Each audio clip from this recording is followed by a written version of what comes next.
to The Student Voice, a podcast made by students of the Western Sydney University.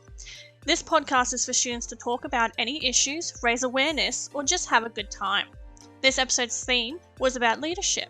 I was your host, Talia Dobson, and I hope you enjoy. Anyway, so we have three other people here today with myself. The return of lovely Sarah Cupid. Hola. Director of What's Up? Yeah, that'll do. Hi, everyone. The lover of caffeine. Yeah, I probably didn't need the extra cup of coffee this morning. And then we have Ryan, a student of Macquarie University, being a turncoat just for today. Hello. Studying psychology. What year are you in again? Second year. Ooh, very nice. And what's the best thing about learning psychology so far? It's when I have this thing called a break. And I get 2 weeks off study. That's probably the best thing about it. That's like the same for everyone. I love how they call it a mid-semester break, but we don't get a freaking break. We still have break. They put all the assignments during that one. And then we have Rosina. What is your area of expertise? So I'm doing criminology. Yeah. Yep. And you are the women's representative? Yep. Lovely. How long have you been doing that for? So it's been a year, and yeah, I got really elected again. So yeah. Oh, yeah. What campus are you usually based out of? Parramatta South for now. Okay, and a fun fact for you? Like, just an interesting thing that you do, or like, hobby?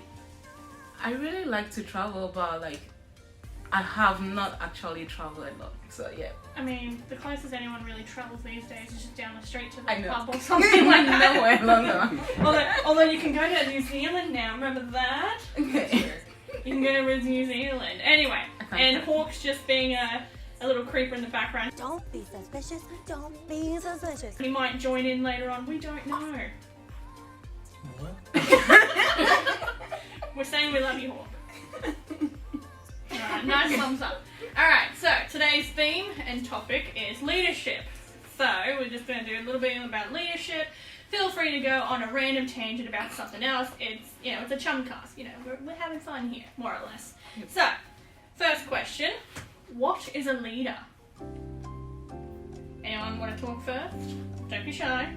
Just give it your best shot. I'll just butt in casually.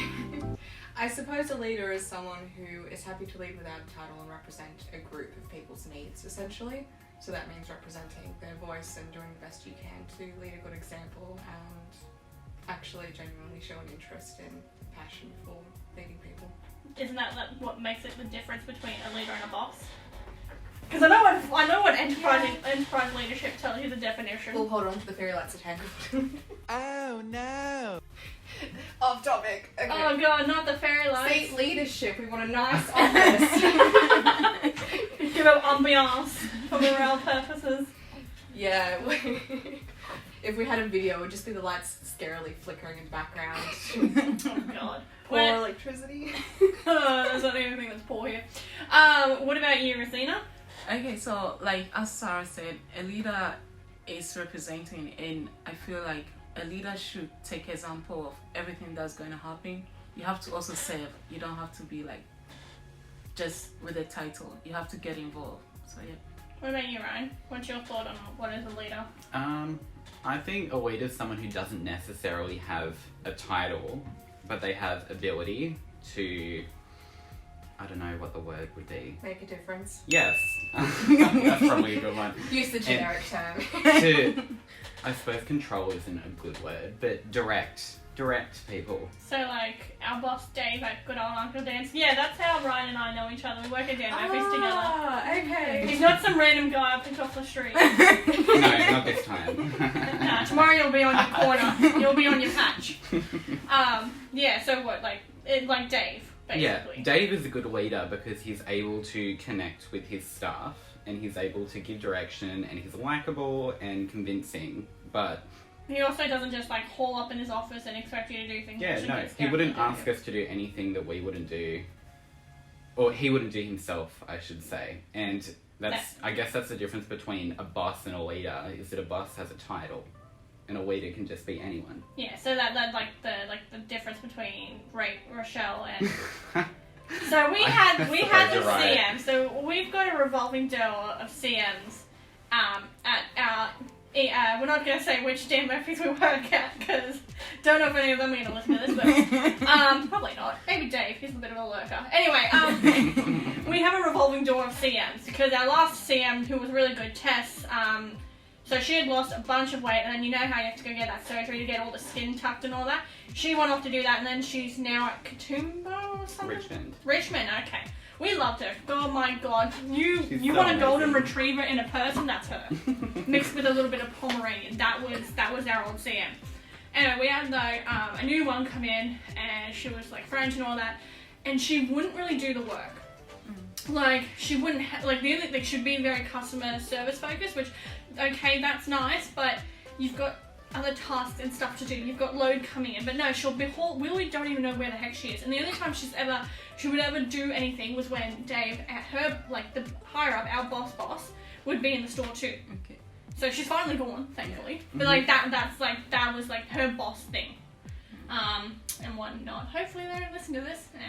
Let's be honest, they won't. It's a student thing. Unless I show it to Dave, be like, yo, we mentioned you. Don't you feel famous? How to be a leader is the next one. I think we more or less answered that one. How not to be a crappy boss would be another one.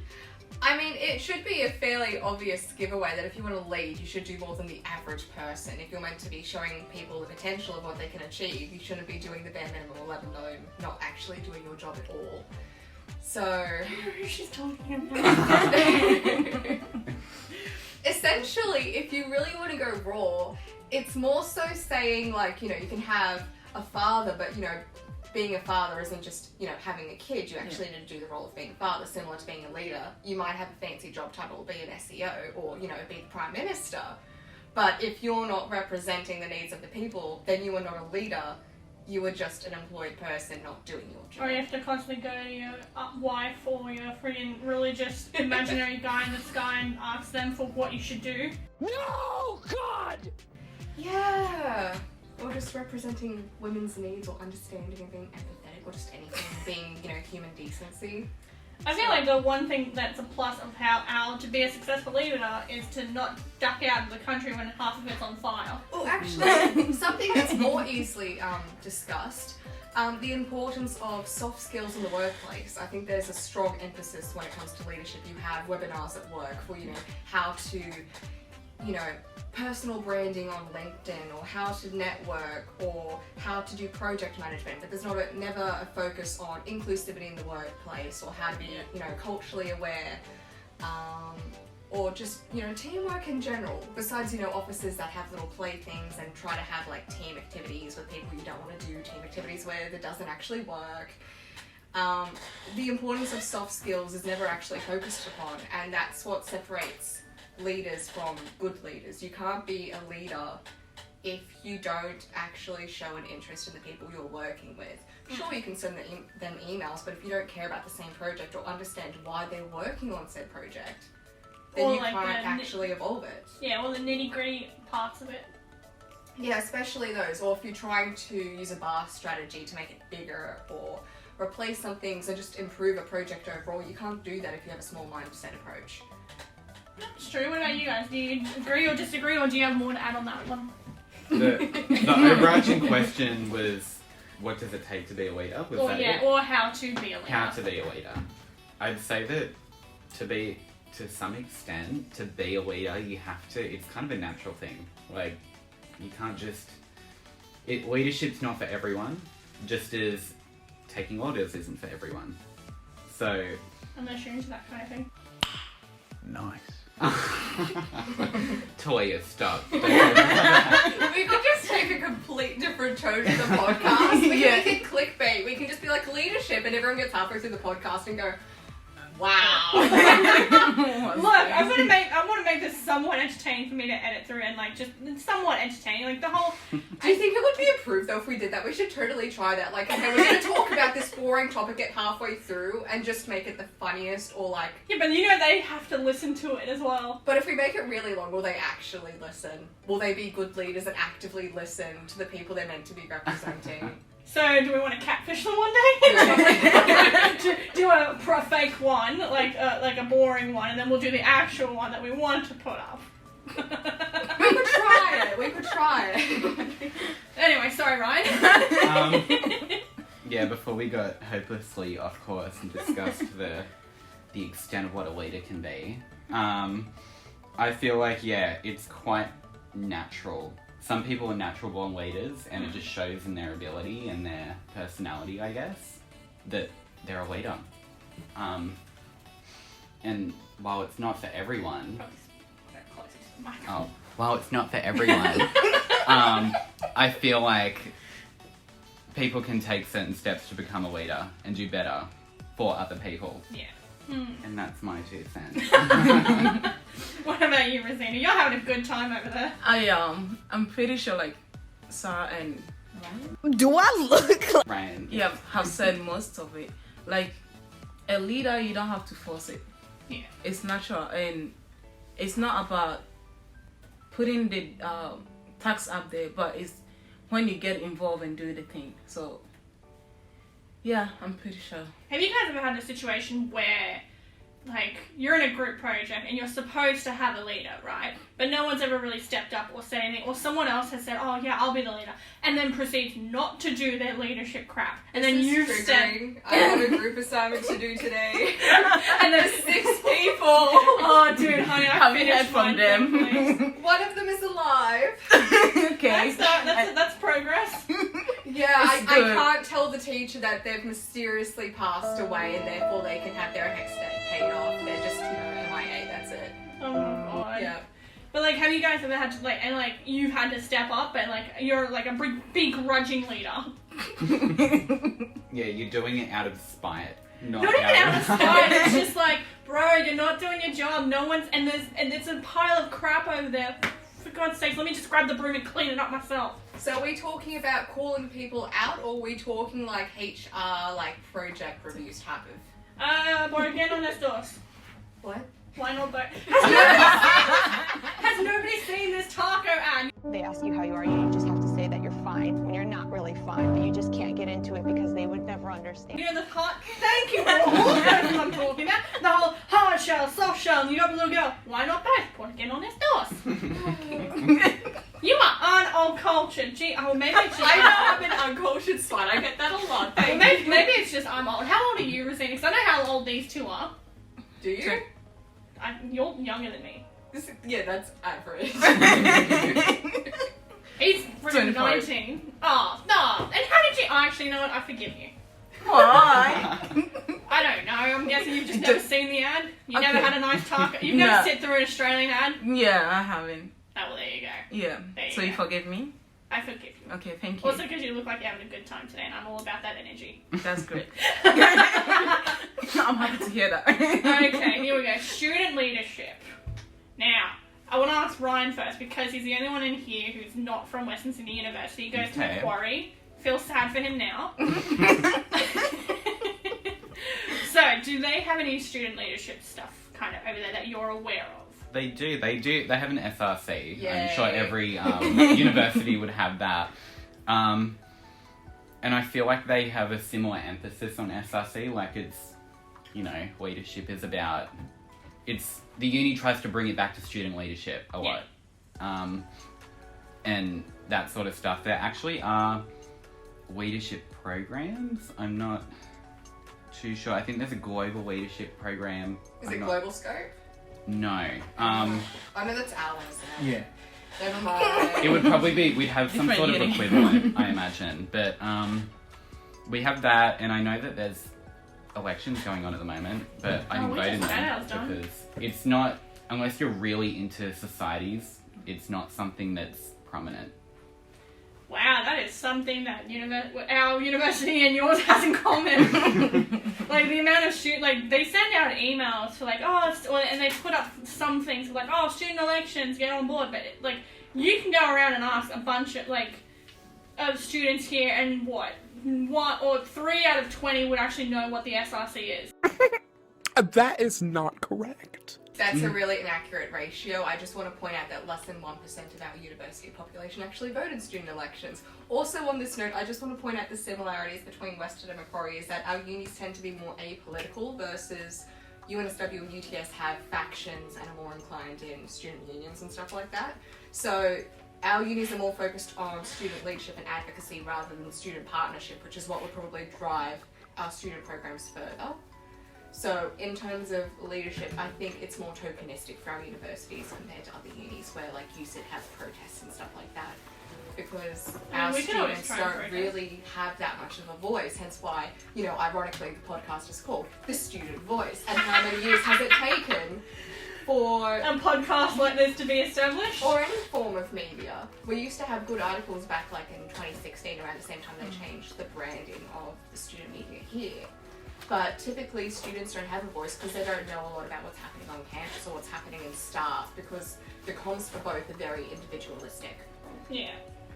So it's hard for students to question a program or process that's happening if it's only staff that are aware of it. And so, you know, how can you expect students to lead if they don't know how they're meant to fix things? That's deep and true. What about you, Rosina, as the women's representative? Yep. What are your thoughts on that? Or, you know, So, student leadership in general? student leadership. Dun, dun, dun. Da da da. Oh, dude, I've got a bunch of fun sound bites for this. Like, it's like I've got like a cinematic, dun, like that stuff. So, in talking with student leadership, is it like how the students getting into it or like just one? Well, I think Yeah, would be awareness. like how can students get into leadership with university, and also the effect of student leadership. Like essentially, what is student leadership basically? Yeah. Okay, so I gotta keep them happy. give them free freebies. No, not the student, not the students. Okay. Yeah, Sarah knows who I'm talking about. We gotta keep them somewhat happy. We'll say someone so it's not entirely obvious. Yeah, sure. I mean, yeah. Anyway. Oh, good. I was still thinking, so it's good that you. Yeah, off on a little ramble there, but yes. So, like, for me being the women's representative, I think, from my view, I don't know. Okay, how about this? Since you're the collective officer and you Yep. have officer wait, that isn't right. You're the women's collective representative Yep. and you have collective officers not underneath you, but like as a team, but like structurally it's positioned that they're underneath you. You have one per campus, yes? So Or you currently that's a don't good have? question that you just put. I have no officer at the moment. Oh really? I'll be your officer. I'm not sure if that's conflict of interest because you're currently in WhatsApp, but you can do it after WhatsApp. Yeah, well, I'm not. Yeah, after WhatsApp, I can do that. Oh, She's but I'm still. demonstrating student leadership though by putting her hand up. Yeah, and But that's also- great. She wants to go for the queer rep though, so now she'll have to choose. Oh, okay. All right. Why can't that help? Oh. Actually, I just want to pitch an idea. I just want to hold the mic so I can say this with pride. Okay. If you are women's rep and Talia is queer rep, we can do like another like queer prom thing like they did in like 2017 or 18. Good. I saw that. Because I think one of the things SRC like for just for context for you, right? Our student media team is a team of 7, which is currently 6. Mm-hmm. SRC are 23 people. Yeah. So Okay. the team proportions are fairly different. We do about probably more than SRC currently because most of their reps are That's true. inactive. I can say that. Yeah, everyone's nodding, so I can say that. Yeah, more than that's SRC. true. But we get less than a third of their budget and everything else. But in terms of output, everyone in WhatsApp typically works together. That's how we get stuff done. With SRC, most of the reps work individually, and that's why nothing's been happening. Because it's like if you go to host an event with one person, it's very hard to do. If everyone did their roles and worked together, that would be easy to flush out in maybe an hour or something. So, I mean, I suppose that raises the question of how do you ensure student leaders actually engage with students and know how to best represent them. Work as a team and not individually. I mean, yeah, that's short enough. But how do you convince student leaders to do more for students while at the same time telling students that they don't have to be in a student leadership position to contribute to that. Like, for example, Careers has volunteers, Mates has volunteers, Pass has volunteers. You have the LEAD program, which incentivizes students with like a graduation certificate and stuff like that. In terms of SRC, students don't reach out to SRC often anymore, besides, you know, complaints about COVID or lecturers and stuff that they should be reaching out to their first year coordinator or disability services. They reach out to the students first. But it's always, sorry, I didn't realize the mic was so far away. But it's more so to solve problems rather than create solutions. Yeah. And those problems should be dealt with at the university, whereas the SRC should be representing students' needs and starting projects on their own. But how do you do that if you don't have students that reach out? How do you know what they want? That's my question to you. That was a long question, but it's alright. Yeah, I want to bring it on. Please, like, you can rant. So, So- I have no idea. Yeah, go ahead and rant. Like, So, as you were saying, like, if you want to get to know what the student want and how to support them or like how to get to them, the team has to come together. Like having an event and contacting people, and if you don't hear from them or you don't get any support with them, it's gonna be hard to get it out. And if it's not out there, students are not going to get to know it. So probably starting from the leadership, like we don't have to have the title leadership, but it's starting from the team in the leadership coming together and making a strong goal, like to help each other. For me, like being the women rep, there are other women in the LSRC. So if there's something going on, I'm not expecting, but it would be great to have those people coming together and like supporting or like, you know, like Yeah, getting you would involved. expect Yeah, everyone to be involved. yeah, like I please try to get into it, like show your interest, or not even interest, like show your support, because we are now like a team. So I believe to get to the students and get to be a good like leadership or something, you have to get more together. Yes.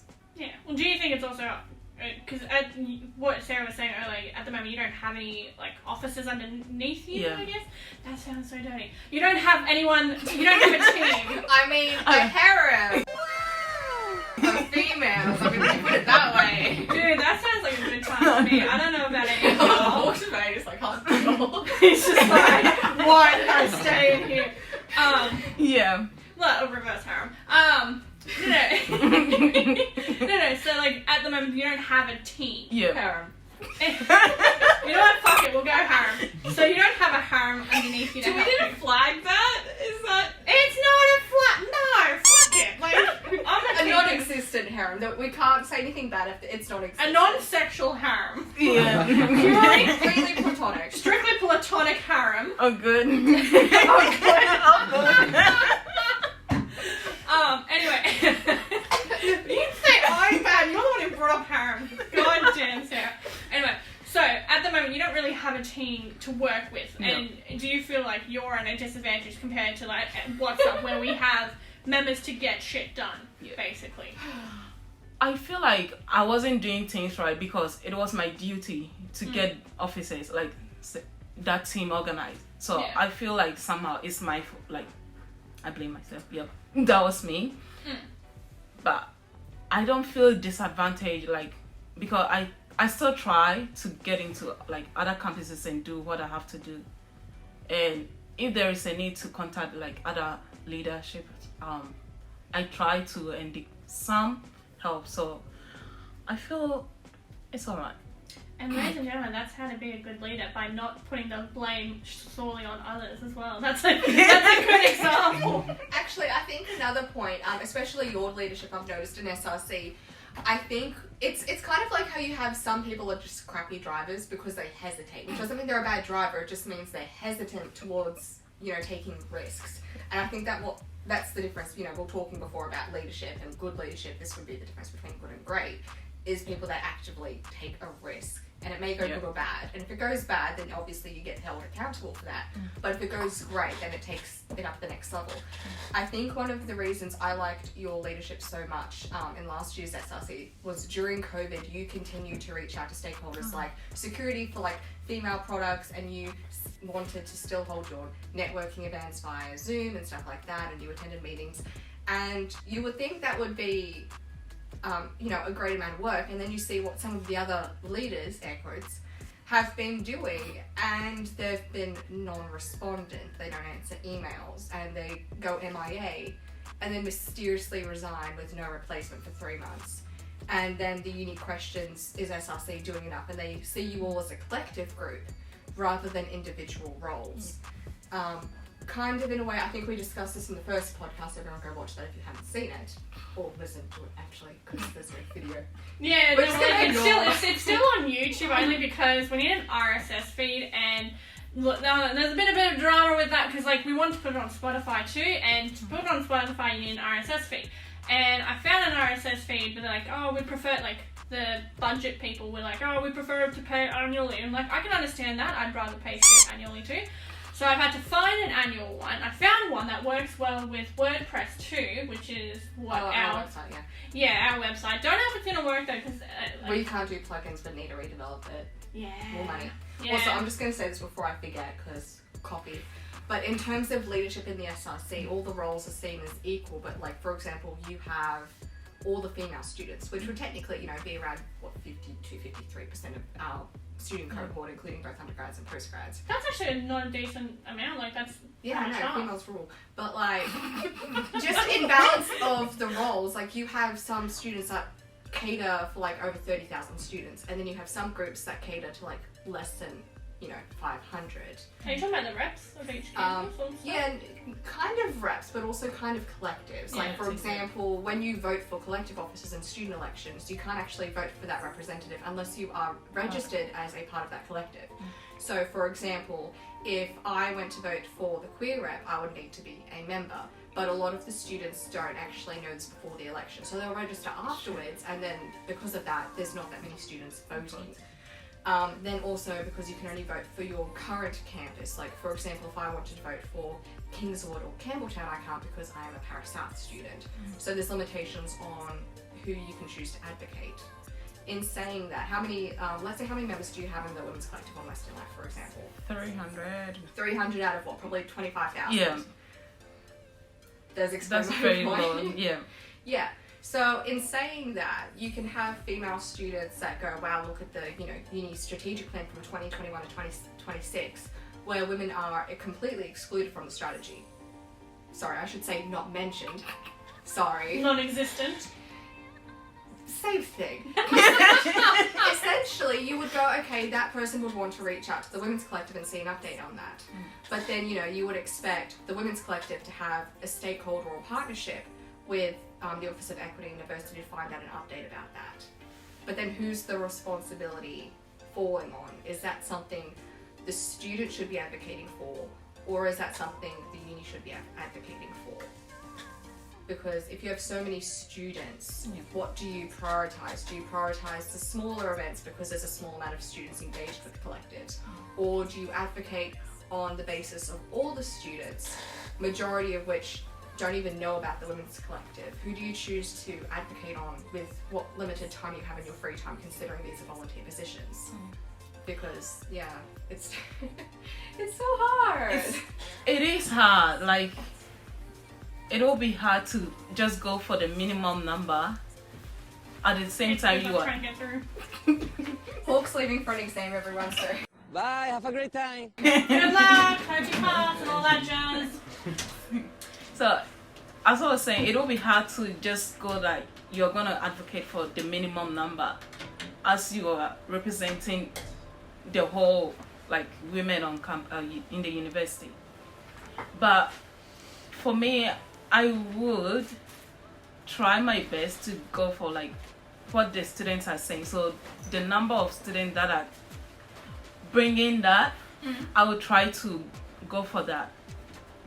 But it's still like, it's Sarah, why do you do this to me? Honestly, throw me a bone here. Sorry, I had coffee and I'm trying to distract myself from an Excel sheet, which Let's is... blame coffee. Oh, good. That's my point. I'm making excuses. Look how great I am. And that is how you become a boss. Multitasking isn't great. I Yeah. don't recommend it. Anyone that says they're good at multitasking is a That's a liar. fucking liar. Yes. They're like, oh, women are naturally good at multitasking. No, fucking not. Actually, just on that topic of oh shit, hold on. It's shit. Language. It's shit. Language. It's shit. It's not like. Actually, it's- can I just say a bunch of swear words so you can go like dolphin sound, dolphin sound, dolphin sound. duck sound, duck sound.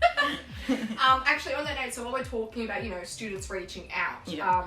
Ryan, are you in any student leadership positions? And if not, do you know who to reach out to if you have an issue in the university as a student? I'm not in university. I'm not. I was in high school, but that's a completely different. That's a smaller ballpark. Yeah, much yeah. smaller, and much less important.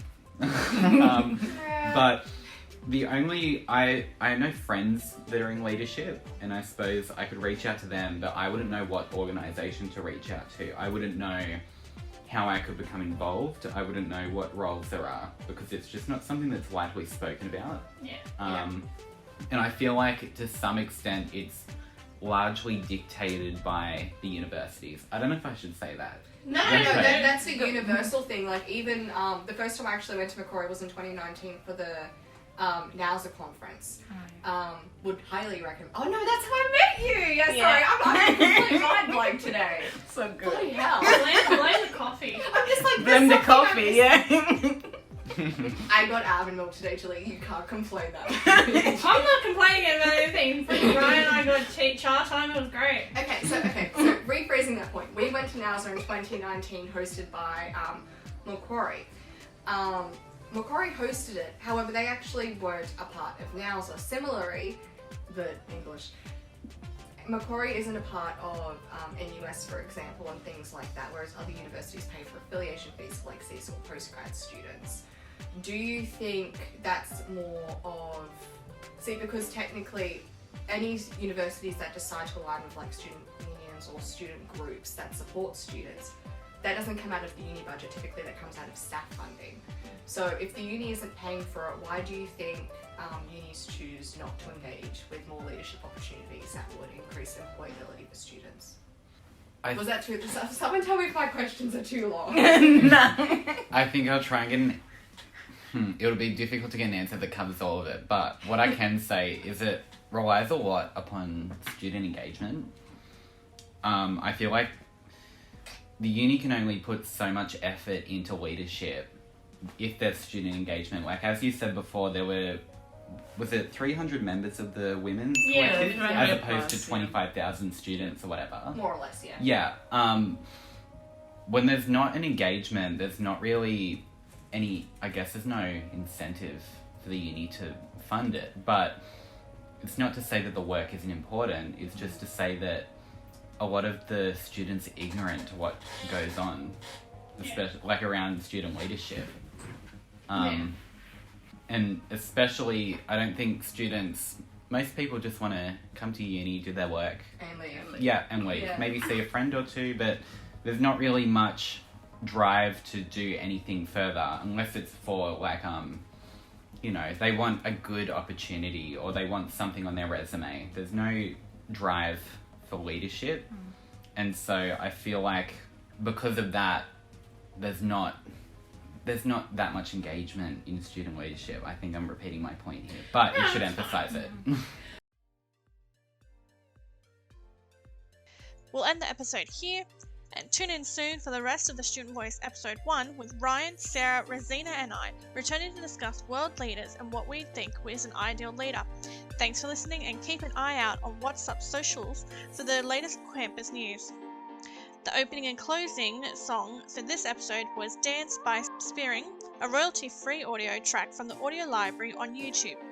Other songs found in this episode are Beach Buggy by Smith, Come Along by Jay Someday, Dawn by Lahar, Possibilities by Jay Someday, Travel Lovers by Venvideri, Time Instrumental by Ryan29, Lully by Limuji, Path of the Fireflies by R. Rohead, and Flow by KV. All sound bites are royalty and copyright free from the YouTube library.